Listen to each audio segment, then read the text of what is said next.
Chaque version d'iOS, dont iOS 16, introduisent de nouveaux réglages à changer pour protéger votre vie privée, améliorer l'autonomie de votre appareil, mais aussi rendre l'utilisation de votre iPhone plus agréable au quotidien. Moi c'est Maxime et voici ces réglages à changer dès maintenant. Dans une précédente vidéo, je vous avais expliqué que l'iPhone n'a que très peu de chances d'avoir un virus, à condition qu'il soit régulièrement mis à jour. Alors iOS 16 a maintenant la capacité d'installer des mises à jour de sécurité en tâche de fond sur votre appareil, à condition d'activer cette fonctionnalité. Et pour cela, allez dans l'application Réglages, puis dans Général, et là appuyez sur Mise à jour logiciel, et ensuite appuyez sur Mise à jour automatique. Et sur cette page, vous cochez l'option appelée Mise à jour de sécurité et fichier système. Par défaut, après avoir installé iOS 16, vous avez probablement remarqué l'apparition d'un champ de recherche en bas de votre écran d'accueil, et un appui dessus permet d'accéder au moteur de recherche Spotlight, sauf que je trouve ce champ inutile et redondant. En effet, vous pouvez accéder au moteur de recherche en tirant l'écran d'accueil vers le bas, et en fouillant dans les réglages, j'ai remarqué qu'il est possible de retirer ce champ de recherche, et pour cela, vous allez dans l'appel Réglages, puis dans Écran d'accueil, et en bas de cette page, vous décochez l'option appelée Afficher sur l'écran d'accueil.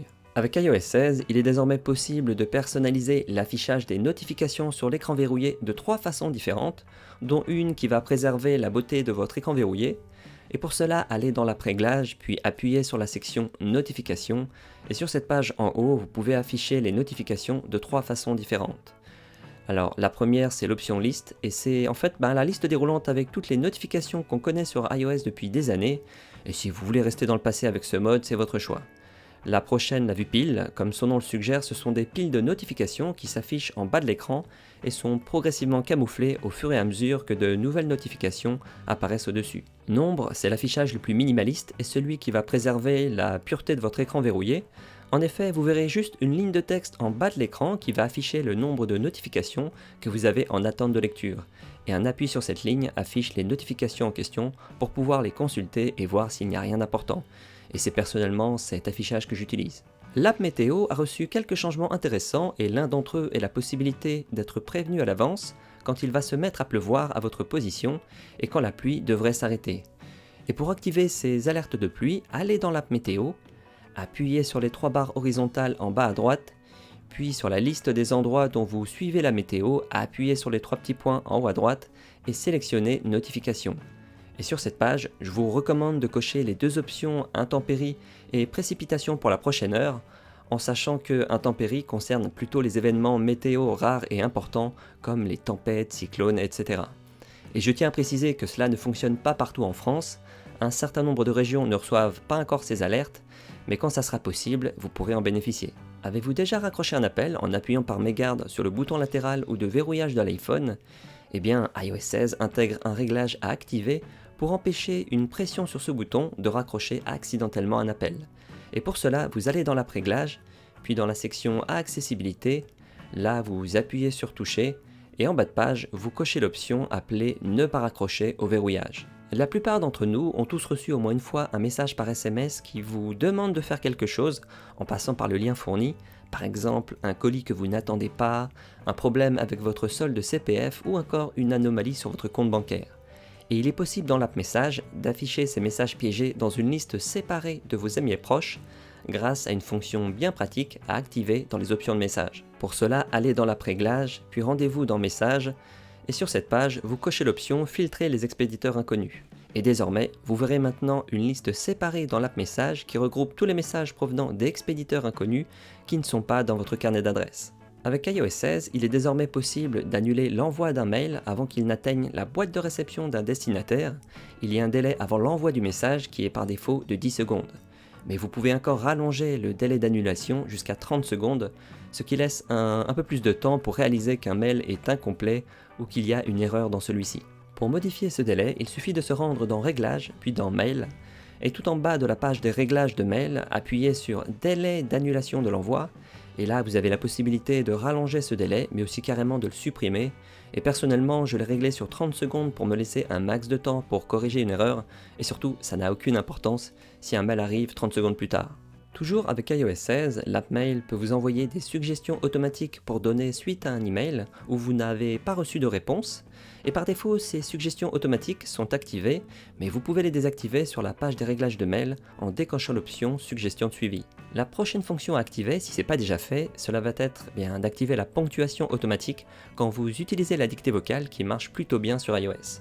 Par exemple, quand je dicte un message dans n'importe quelle app de messagerie ou de prise de notes, cela va mettre automatiquement les points d'interrogation à la fin d'une question, les virgules, etc. Si vous ne le saviez pas, avec iOS 16, vous pouvez écrire simultanément avec le clavier ainsi que la dictée vocale, et c'est génial et ça permet d'aller bien plus vite dans l'écriture de vos messages et de vos notes.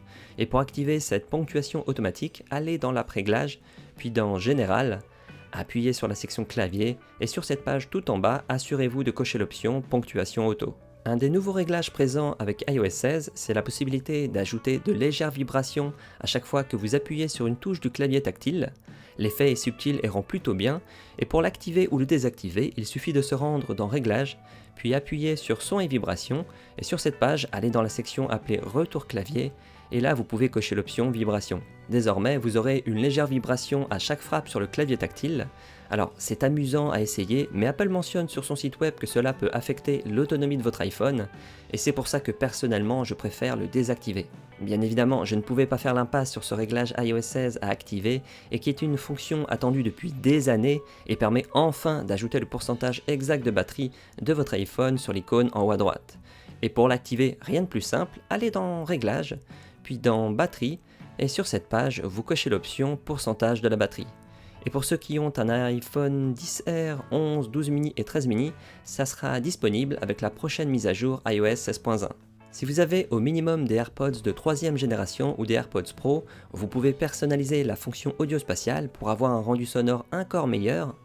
Alors pour rappel, quand l'audio spatial est activé sur vos AirPods, cela donne l'impression d'avoir un son à 360 degrés tout autour de soi, avec même la possibilité que le son suive les mouvements de votre tête, et donc cela permet une meilleure immersion dans le film ou la série que vous regardez. Pour personnaliser l'audio spatial, il suffit quand vos AirPods sont connectés à l'iPhone de se rendre dans l'app Réglages, et là en haut vous verrez une nouvelle ligne pour vos AirPods à appuyer dessus, et sur cette page, localisez la section audio spatial, et appuyez sur Audio spatial personnalisé et commencez la procédure de personnalisation, ce qui va utiliser les capteurs de reconnaissance faciale pour analyser la forme de vos oreilles et optimiser le son de l'audio spatial pour vos oreilles. Le prochain réglage que vous pouvez désactiver concerne l'app photo. Allez dans Réglages, puis dans la section Photo, et en bas de la page des réglages de l'app, vous désactivez l'option Afficher le contenu recommandé. Alors, quand ce réglage est activé, il va afficher automatiquement des photos recommandées et des souvenirs sur votre appareil, que ce soit dans l'onglet Pour vous de l'app photo, dans le moteur de recherche, mais aussi dans les widgets. Et personnellement, je l'ai désactivé pour éviter que des photos aléatoires qui datent d'il y a plusieurs années apparaissent devant moi. Imaginez si mon ex apparaît dans des photos quand je montre quelque chose à ma copine sur mon iPhone. Ça va pas le faire. Le prochain réglage à changer concerne l'application Notes et plus particulièrement les notes verrouillées par un mot de passe et ou le Face ID. Alors allez dans Réglages, puis dans la section Notes et sur la page des réglages de l'app, appuyez sur Mot de passe et sur cette page, vous cochez l'option Code de l'appareil. Assurez-vous aussi que l'option Face ID soit cochée pour déverrouiller vos notes protégées avec la reconnaissance faciale de votre appareil. Et avant iOS 16, pour les notes verrouillées, il fallait définir un nouveau mot de passe spécifique aux notes et que vous pouviez potentiellement oublier car peu utilisé, mais désormais en choisissant le code de votre iPhone à la place, vous avez peu de chances de l'oublier. Avant de vous montrer les autres réglages à changer et toujours sur le thème de la protection de la vie privée, je tiens à vous présenter une app que j'utilise depuis plusieurs années qui me donne les moyens de vous proposer cette vidéo en toute indépendance. Il s'agit de Surfshark, un VPN qui va vous permettre de renforcer votre confidentialité en masquant votre adresse IP et vous protéger lorsque vous surfez sur le web en bloquant les publicités, les trackers et les logiciels malveillants. Une autre façon d'utiliser Surfshark, c'est pour réaliser des économies en payant moins cher certains abonnements en se connectant sur un de leurs serveurs dans un pays où le service est moins cher.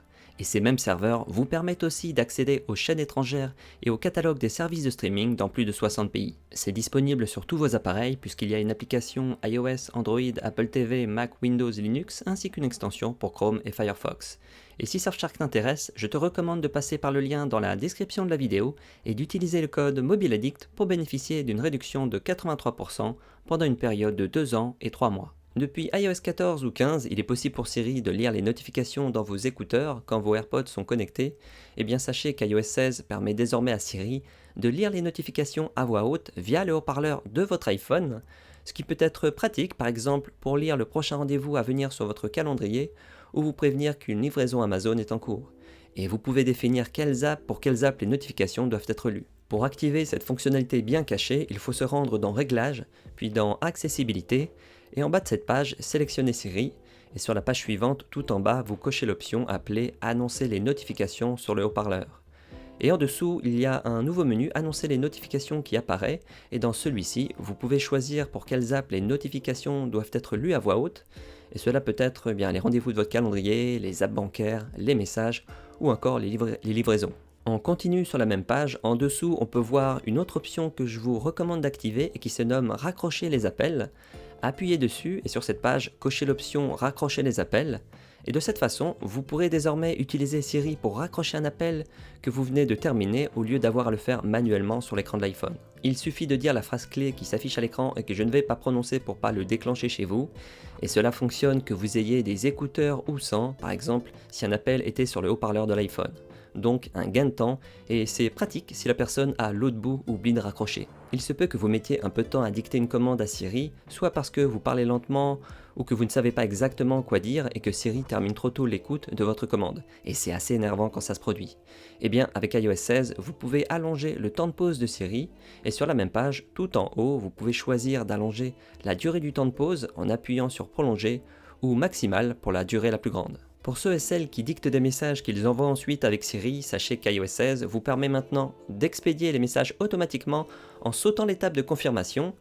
Mais pour cela, il faut activer cette option dans les réglages de Siri, donc rendez-vous dans l'app Réglages, puis aller dans Siri et Recherche, et sur cette page, appuyez sur la section Envoi automatique des messages, et vous activez l'option du même nom. En dessous, vous pouvez même préciser si vous voulez que ça fonctionne également lorsque des écouteurs ou CarPlay est connecté à l'iPhone, et voici ce que ça donne. Après, à vous de voir si vous faites assez confiance à Siri pour envoyer des messages sans vérification de ce que vous avez dicté. Pour éviter de perdre du temps avec les captchas sur le web, vous savez, les images ou suites de lettres que vous devez sélectionner pour montrer que vous êtes bien un utilisateur humain, eh bien il y a un nouveau réglage à activer. Et alors dans Réglages, appuyez sur votre profil, allez dans Mot de passe et sécurité et tout en bas de page, s'assurer que validation automatique soit cochée. Comme indiqué en dessous du réglage, cela permet de contourner automatiquement les captchas dans les apps et sur le web en donnant l'autorisation à iCloud de valider pour vous de manière automatique et privée. Alors pour cela, les sites web doivent supporter la technologie Private Access Token qui permet de ne plus avoir à valider manuellement les captchas et cela va se faire progressivement. Il vaut mieux activer ce réglage pour en bénéficier. Voici un réglage que vous pouvez désactiver si vous souhaitez comme moi ne plus recevoir des messages promotionnels ou de marketing de la part d'Apple. Allez dans l'app Réglages, appuyez en haut sur votre profil et sur votre page de profil, appuyez sur Nom et coordonnées. Puis en bas de la page suivante, dans la section Abonnement, vous décochez l'option Annonce et celle en dessous App, Musique, TV et plus. Et de cette façon, comme indiqué en dessous, vous ne recevrez plus les messages marketing d'Apple concernant leurs produits et services. Pour mieux savoir ce qui se passe en arrière-plan sur votre appareil, je vous conseille d'activer le réglage suivant. Allez dans Réglages, puis dans Confidentialité et Sécurité. Là, allez dans Services de localisation et tout en bas, allez dans Service Système. Et en bas de la page suivante, cochez l'option appelée Icône dans la barre d'état. Alors, normalement, l'icône de localisation s'affiche uniquement quand une app utilise votre position, mais en cochant cette option, cela vous affichera aussi l'icône quand un des services du système accède à votre position géographique. Et ce sont les services que vous pouvez voir dans la liste au-dessus et choisir d'en désactiver certains. D'ailleurs, je vous montre quels services vous devez désactiver et d'autres réglages à changer pour améliorer l'autonomie de votre appareil et protéger votre vie privée dans la prochaine vidéo qui s'affiche à l'écran. Sur ce, c'était Maxime et je te dis à bientôt dans la prochaine vidéo. Allez, ciao!